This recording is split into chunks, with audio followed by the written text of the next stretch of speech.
I love the look, the red details, the exterior looks great to me. You could drive this every day.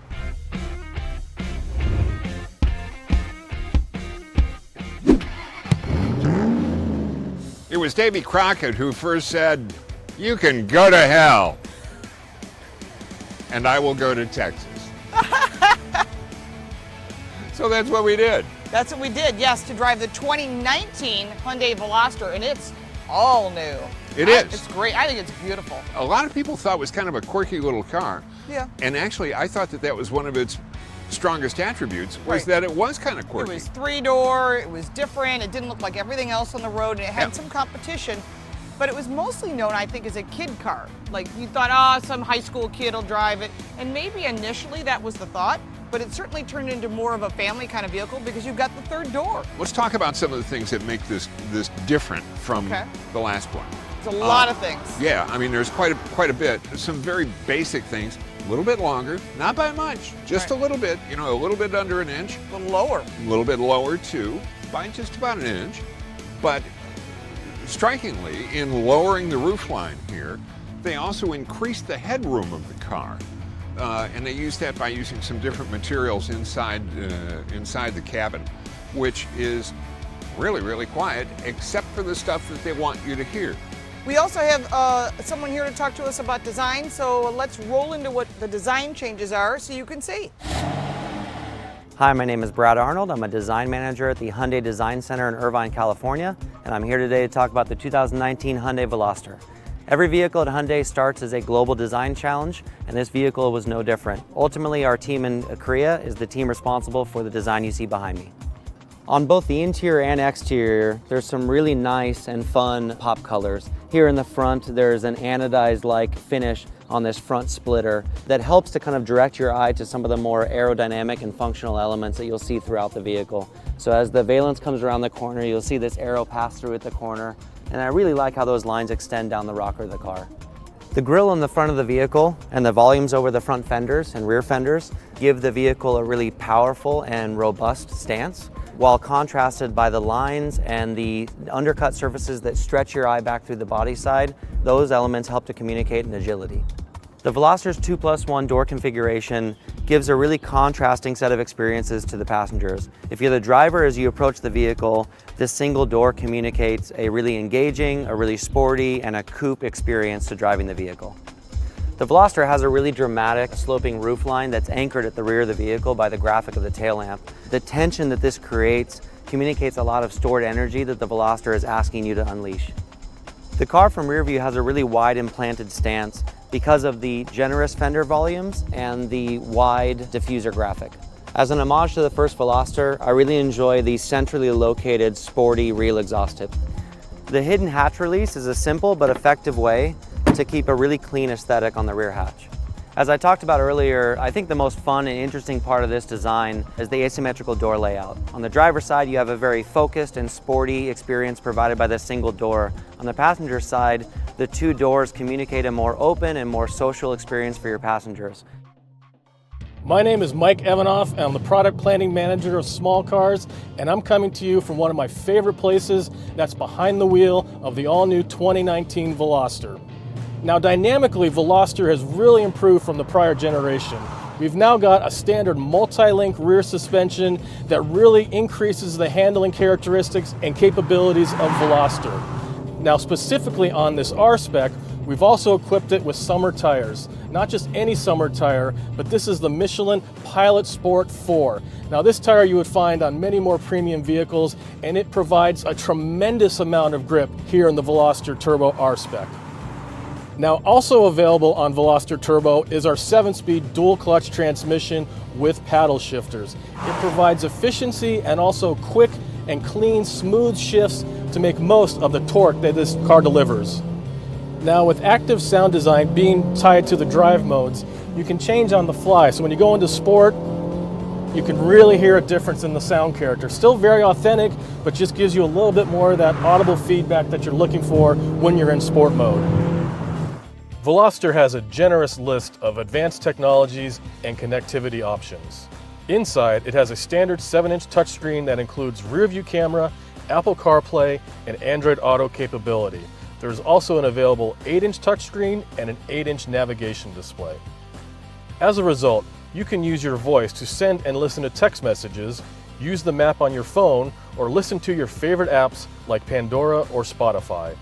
Speaking of listening, Veloster has an Infinity premium audio system that includes 8 speakers that has Clarify music restoration technology to rebuild much of what was lost in the compression process.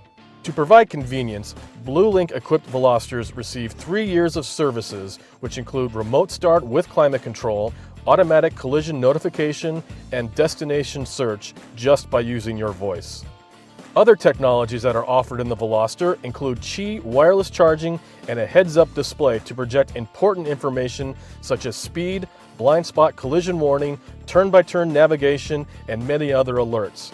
It also includes a sport mode, which provides driver-focused information such as the tachometer, what gear you're in, and current speed. Veloster features an impressive list of standard safety equipment, such as forward collision avoidance assist, lane keep assist, and driver attention alert. Veloster also has an impressive list of available safety features, which include blind spot collision warning, rear cross traffic collision warning, and smart cruise control. As you can see, Veloster delivers on design, performance, and advanced technologies. And I couldn't have said that any better. No, there's a lot of passion there. You can tell. The designers are the best way to describe this car. I really love the rear diffuser and the new look. I think it's really making this car stand out in the crowd. You know, there are some things here, you know, where you take a look here, and we're seeing this more and more on so many of the cars. This whole section here, and the fenders have gotten a little beefier, a little Arnold, Arnold in there. And this little slot that's going on right here actually takes air that moves through the front of the car, and it creates a little air curtain here to clear up everything that's going on over the wheels. Up to 18-inch wheels are available on it. 5 different wheel choices. Yeah, and they're really good looking, and some of them are polished, and some of them are pick what you like, argent make covered. it yours. Yeah, they Automatic, can really do an manual, awful 2 lot. engines, lots of stuff. But we're going to talk about all that in the car. We'll get that. So you get to drive first. Okay, as always, let's go. All right. First time inside the Hyundai Veloster. We're sitting at a red light, and now green light, green light. Okay, ready? What motor are you in, Paul? Whoa! What's that? I'm in the 1.6 liter turbo. It's an automatic. We haven't. I haven't driven the manual yet. We will. And we will get to that.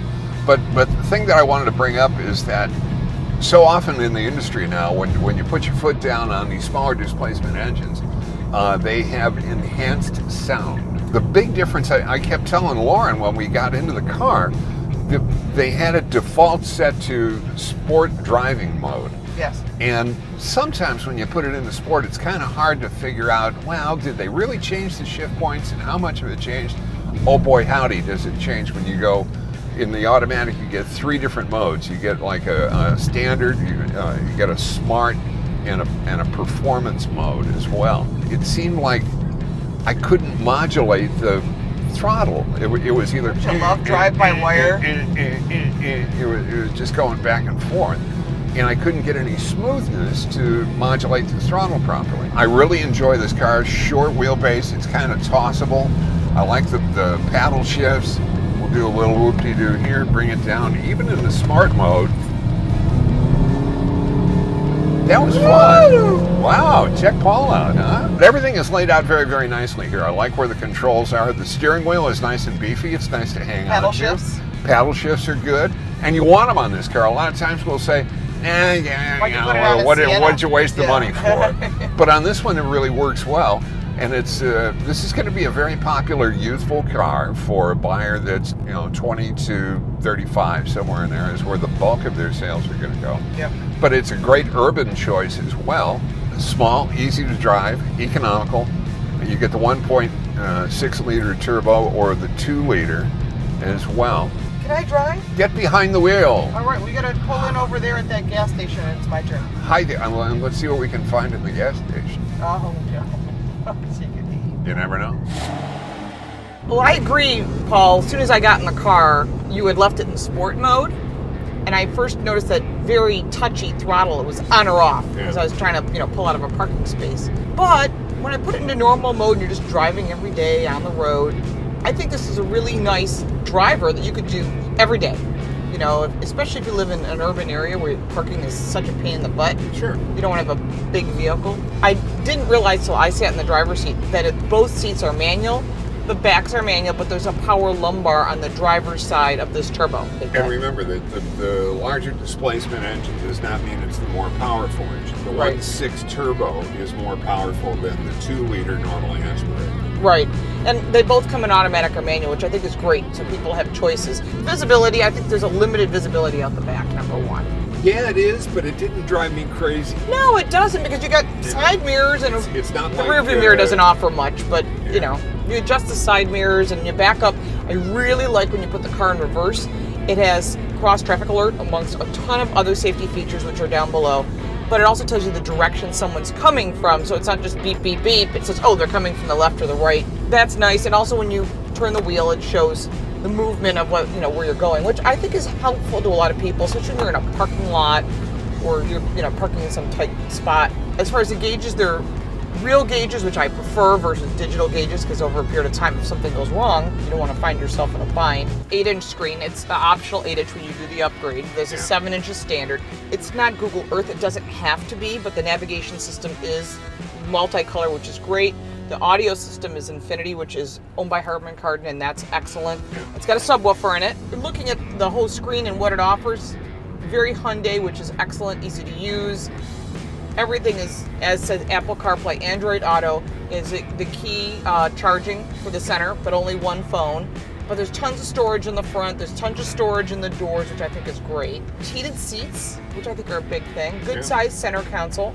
That oonge forward is not me jamming on the brakes. That's the on and off of the sport mode. The sunroof is small, but it's not that big a car. Good storage in the back. I mean, you could take this to the airport, put the 60-40 split seats down, and probably put a ton of luggage back there. I really like, from the look perspective, that rear diffuser and just how everything's just smooth and clean lines. I mean, the 3-door setup is really different. I haven't seen that on a regular production car since like the Mazda RX-7 or 8. So I think it's different and unique. As they said, they could have made it easily a 4-door or a 2-door, but let's make a statement. This is a driver's car. It's very driver-centric. And if you need to get a child safety seat in back, you can. If you need to get people in back, they get on the passenger side. That's all good stuff. I had a fun day. I mean, Texas roads, which it seems like every county, the roadway changes from a little grainy to not so grainy. Well, it depends on whose brother-in-law got the contract. Exactly, but I think we got a good feeling for how the car handles both the automatic and the manual. I like the manual. That's a personal thing. I love the look, the red details. The exterior looks great to me. You could drive this every day.